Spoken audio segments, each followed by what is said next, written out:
por qué? Porque el pastor no puede llegar a todo el mundo. Los líderes no pueden llegar a todo el mundo. Ustedes no están aquí por estar sentados o porque llegué. Todos tenemos un medio donde nosotros nos desenvolvemos, donde nosotros caminamos, donde el diario vivir nosotros estamos y nos ligamos a personas. Entonces nosotros somos ente para llevar a esa persona, anunciarle e invitarle a que vengan. Algo que aprendí también, que he aprendido durante estos años, es que uno invita a la persona. Uno se encarga de traerlo. Una vez que la persona está aquí, ellos reciben la palabra. Y el Espíritu Santo es quien se encarga de ministrar y de convencerlo de justicia, de juicio y de pecado. Si la persona está, usted se acerca, muchos vienen también. Y cuando usted ve a un invitado, usted le presenta el plan de salvación. Por eso es que se hace el llamado desde acá. Muchos vienen dispuestos a recibirlo, otros dicen no, yo lo recibo después.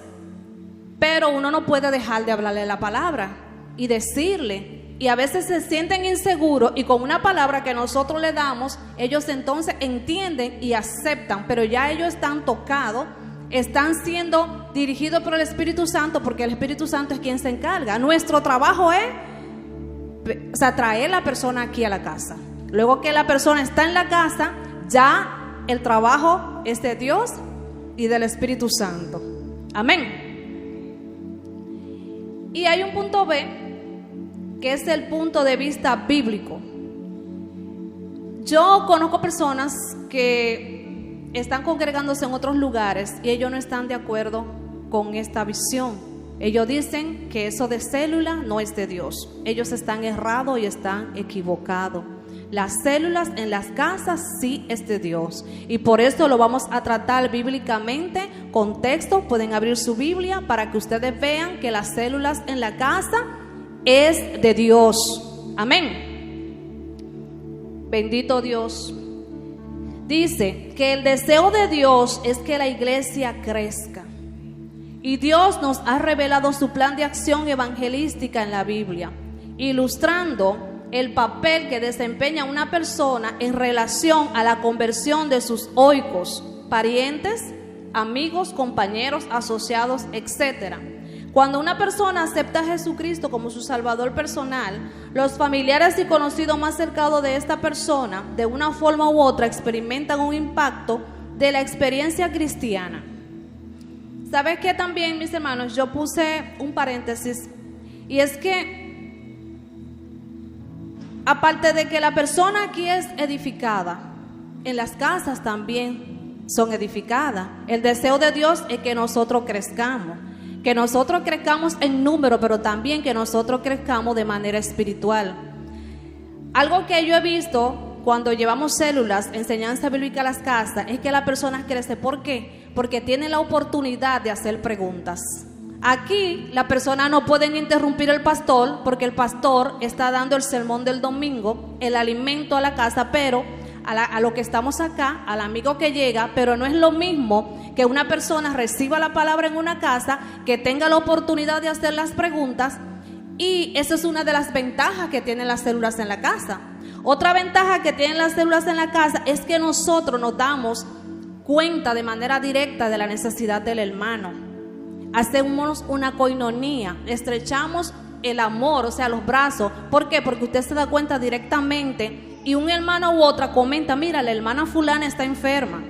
Muchas veces nosotros venimos aquí, termina el culto y nos vamos. No nos da tiempo a hablar porque somos muchos hermanos y no nos da tiempo a nosotros saber qué le está pasando a la otra hermana. Pero cuando nosotros estamos ya de una manera directa en las casas, nos damos cuenta si esa persona está enferma, si esa persona tiene una necesidad económica, una necesidad, quizás ni siquiera hizo comida ese día, y allí nos damos cuenta, y así la información le puede llegar a un líder de la casa, al pastor de la casa, y nosotros pues entonces podemos acercarnos un poquito más a ese hermano. Amén. Otra cosa, que también la gente comienza a sentirse en confianza. Hay gente que no le gusta venir aquí a la iglesia, pero sí pueden ir y se acercan a una casa. Y así comienzan a escuchar la palabra, porque se ha dado esos casos que escuchan la palabra y luego que ellos ya se sienten en confianza con las personas de la iglesia, ellos deciden venir a la casa. Que esa es otra ventaja de nosotros impartir células en las casas. También otra ventaja que muchos van ¿Por qué? Porque no solamente la iglesia, la misma unción que está aquí en el altar, esta misma unción nosotros la aportamos y se manifiestan en las casas. Hemos visto personas que se sanan, hemos visto personas que han sido liberadas también en células. Entonces ellos comienzan a ver, los vecinos comienzan a ver y comienza a regarse la voz, y cuando ustedes vienen a ver, esa casa se llena, que tienen que mudarse a otro lugar porque no caben. Y hay estrategias de enseñanza, que ya eso es otro tema que el pastor va a tocar, porque esto no se hace a lo loco, como dice, todo es organizado. La célula tiene su líder, tiene su asistente, tiene su tesorero, la persona que está encargada de ambientar. O sea, es algo organizado que más adelante ustedes se dan cuenta en otro taller que se le va a impartir cómo se manejan las células en la casa. Pero es un deber de todos nosotros evangelizar. Gloria a Dios. Vamos a tocar varios puntos en cuanto al tema de lo que es el evangelismo en las casas. Y hay varios ejemplos de acontecimientos bíblicos que sucedieron con este tipo de evangelismo. Vemos en Marcos capítulo 5, del verso 1 al 20, la conversión del Gadareno. Él comenzó a predicar en Decápolis, que ya todos saben. El pastor habló acerca del endemoniado de Gadareno, que primero era un endemoniado, y luego de ser un endemoniado, al conocer el poder libertador de Jesucristo, se convirtió en un evangelista. Vemos la conversión de Mateo. La historia de Mateo está en Lucas capítulo 5, del 27 al 31. O sea, Mateo era un publicano, y era un publicano, luego era un servidor del reino. Y no solamente era un publicano, porque Mateo entendió, así como Zaqueo, que estaba mal. Y luego de que Jesús lo llama, Mateo era Leví, le decían Leví. Entonces cuando Jesús lo llama, ahí es que le cambian el nombre. Entonces Jesús lo llama al reino y lo convierte en su discípulo. Eso está en Lucas 5, del 27 al 31. También vemos la conversión de Lidia. Eso es una mujer que también, o sea, ella abrió su corazón y se convirtió ella, y no solamente ella, sino también toda su familia. Y esta conversión de esta mujer ocurrió cuando se reunían las mujeres. O sea, Pablo, al predicar Pablo, porque vemos a Pedro que predica, pero también vemos a Pablo que predica. O sea, que un día una persona se puede convertir en una casa a través de mí, pero otro día puede ser a través de la pastora que esté dando una célula, puede ser a través de mi hermana Aide. O sea, que Dios no tiene, o sea, somos un solo cuerpo. Así como se convertían a través de Pablo, también se convertían a través de Pedro. Entonces Lidia se convirtió a través de Pablo. Cuando escuchó a Pablo predicar, abrió su corazón, dice la palabra, y al abrir su corazón, ella recibió, pero no solamente ella, sino toda su familia. Y sí, vamos a tocar en Hechos capítulo 16, del 27 al 34, que de todas las historias me llamó más la atención lo que es la conversión del carcelero de Filipo. Este se encuentra en Hechos capítulo 16, del 27 al 34. Gloria a Dios. Bendito Dios. Aleluya. Vamos a leer Hechos, ¿lo tienen todos? Capítulo 16, del 27 al 34. Dice: despertando el carcelero y viendo abiertas todas las puertas de la cárcel, sacó la espada y se iba a matar, pensando que los presos habían huido. Mas Pablo clamó a gran voz diciendo: no lo hagas, no te hagas ningún mal, pues todos estamos aquí. Y entonces, pidiendo luz, se precipitó adentro y temblando se postró a los pies de Pablo y de Silas. Y sacándolo les dijo: señores, ¿qué debo hacer para ser salvo? Ellos dijeron: cree en el Señor Jesucristo, serás salvo tú y tu casa. O sea, que este carcelero se salvó él, pero también se salvó su casa. Algo que pude ver, y es que aquí hubo señales, hubo manifestación del poder de Dios. Amén. O sea, esto indica que Dios no tiene lugar para manifestarse. El Señor se manifiesta conforme Él quiere. Y ellos estaban presos. Según relata esta historia, Pablo y Silas, ellos cantaban.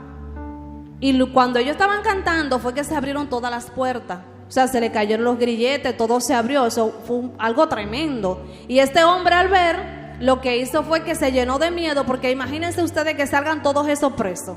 Lo van a encarcelar o quizás lo van a matar. Al ver esto, el espantado, estupefacto, lo que se le ocurrió agarrar la espada y matarse. Pero el que le dijo Pablo que no lo hiciera, porque ninguno se habían ido. Pero esta conversión vino a causa de la manifestación del poder de Dios. Si Él no manifiesta el poder, Él no viene a los pies del Señor. O sea que Él vio señales. Y eso es algo, también un punto de referencia para que las personas vengan a los pies del Señor. También vemos la conversión de Crispo. Eso está en Hechos 18:8. Él era un principal de la sinagoga. Y también él creyó, él y su casa. Y no solamente él y su casa, sino también las personas que vivían en Corintios. O sea, nosotros nos convertimos nosotros, se convierte nuestra casa, pero también se convierte el vecino. Y no solamente el vecino, quizás en la comarca. Entonces el vecino cuando se convierte, ellos van a llegar a regar la voz y van a decir, mira, ven, o quizás vamos a invitar, porque eso se ha dado en las células. Cuando van, invitan a otra persona y tú dices, ¿y dónde tú vives? Muy lejos de donde está la célula situada. Entonces ellos ¿qué hacen? Invitan a esa persona y se congregan allí. Y eso es algo que a mí me impactó, porque vieron el poder de Dios manifestado. Aleluya. Gloria a Dios. Dios incluye las casas en su visión evangelística. Jesucristo ministró en las casas. Es un punto que vamos a ver, la administración de Jesucristo en la casa. Jesucristo ministró, según Mateo 8:14, cuando se enfermó la suegra de Pedro, Jesucristo la sanó. ¿Y qué pasó? Que Jesucristo, luego que la sana, ella le servía. Y esto fue en una casa, no fue en las afueras, sino dentro de una casa. En Lucas capítulo 5:29 también vemos cuando Jesús llama a Leví, que era un publicano. ¿Y qué hizo Leví? Él hizo un banquete, invitó otros publicanos, pero ¿dónde los invitó? No fue a la plaza, fue en su casa. O sea, él hizo una fiesta. Y déjenme decirle que las coinonías se celebra. No solamente ministrar la palabra, uno comparte el pan, hace un refrigerio, ya sea un jugo, que ustedes también más adelante lo van a ver, y eso es parte del evangelismo. Invite a su vecino, un día haga un jugo, un día haga algo diferente y dígale al vecino, ven, comparte conmigo. Y no solamente que comparte conmigo, es una manera de usted hablarle de la palabra, y eso es efectivo también, porque la persona escucha, y si ellos no escuchan, lamentablemente no pueden creer. Y no pueden creer si nadie les predica. Amén. En Lucas capítulo 19 del 1 al 10 habla de Zaqueo como jefe de publicano. No solamente Zaqueo vio al maestro y bajó del árbol, sino que él lo llevó a su casa y hizo una fiesta. Y no solamente eso, nadie quería saber de Zaqueo, porque Zaqueo lo que hacía era que se robaba los impuestos. ¿Y cómo robaba? Le cobraba de más a las personas que tributaban. Pero cuando Zaqueo vio que Jesucristo entró a su casa, él se arrepintió, dejó de hacer las cosas que él hacía. Y dice que hubo un cambio en Zaqueo y que dio la mitad de sus bienes a los pobres. Y no solamente eso, él dice que él también iba a revisar a las personas quien le cobró de más, porque él se lo iba a devolver. ¿Y cómo viene el arrepentimiento de Zaqueo? Porque Jesucristo entró a su casa. Hoy nosotros somos los embajadores de Cristo. Nosotros vamos a llevarle a esas casas la palabra, le vamos a presentar el plan de salvación, vamos a presentarle a Jesucristo, y luego que Jesucristo entra en la casa vamos a ver muchas personas arrepentidas. Amén. Porque nosotros vamos a dar con todo tipo de personas, y es la manera de nosotros presentarle el plan de salvación. También en Marcos 2:1 dice que la gente se enteró que estaba en la casa. Y yo dije, pero si él dice que él estaba en la casa, esas relaciones que era en la casa de Marcos que estaba él. Creo que es así, ¿verdad, pastor? Dice que la gente se enteró que Jesús estaba en la casa. Era en la casa de Marcos. ¿Y qué pasó? Que luego que la gente se entera que Jesús está en la casa de Marcos, ellos venían y se juntaban a escuchar palabras. Pero cuando ellos veían que también, aparte de la palabra, Jesucristo tenía poder, le traían los enfermos.